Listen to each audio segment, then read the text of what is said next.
जय जगन्नाथ बंधु माने आपण जदि कौनसी रोग आक्रांत अछंती बा आपणक देहरे बहु पुरातन दिनरु कौनसी रोग अछि आपण जेते डॉक्टर पाखु बा जेते वैद्य पाखु जाई मध्य आपण भल होउनांती आपण बहुत कष्ट रहउचंती दुखरे रहउचंती आपण से रोगरु मुकुलिबाकु चाहुचंती ताले मु आज आपण गोटे एमिति चमत्कारी उपाय बतेबी जो उपाय को आपण जदि मो कहबा अनुଯାୟୀ କରିदेबे ताले मु आपन कहूँ से रोग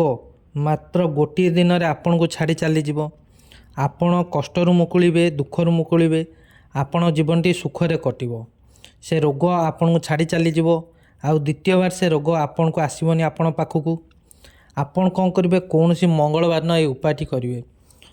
ध्यान दे शुणु मु जो भली उपायटी बतेबी से ही आपन करेंगे आपन एपाई कौन करेंगे गोटे हनुमान फोटो आणवे जदि घरे हनुमान फोटो अच्छी भल कथा ना गोटे हनुमान फोटो आणवे हनुमान फोटो आनी आपड़ सका कौन करेंगे मंगलवार न गाधे सारी नुआ वस्त्र पिंधे नुआ वस्त्र पिंधि प्रथमे कौन करेंगे भगवान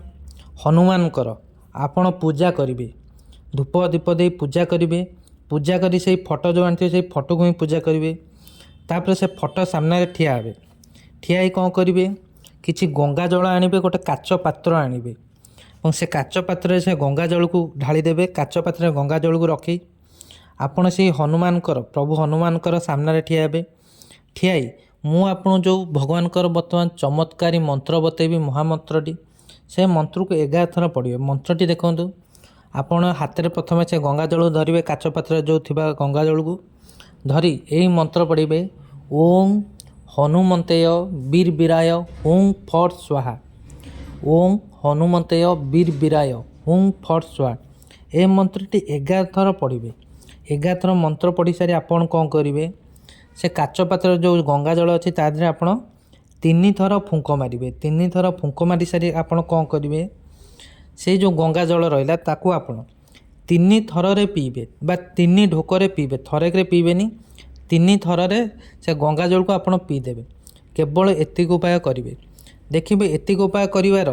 24 घंटा भितर आपण से रोगरू मुक्त हो से रोग आपन छाड़ी पलैव जिते पुरातन दिन से रोग आक्रांत थे मात्र 24 घंटा भितर से रोग आपन छाड़ी चलीज बा से रोगरू आप मुकुलीजे आपण जीवन सुखरे कटिब आपण जो दुखरे रोते कष्ट रोते ता थरू आपड़ त्राही पाइबे एवं से रोग द्वितीय बार आपण पाखु आसबनी। धन्यवाद। जय जगन्नाथ।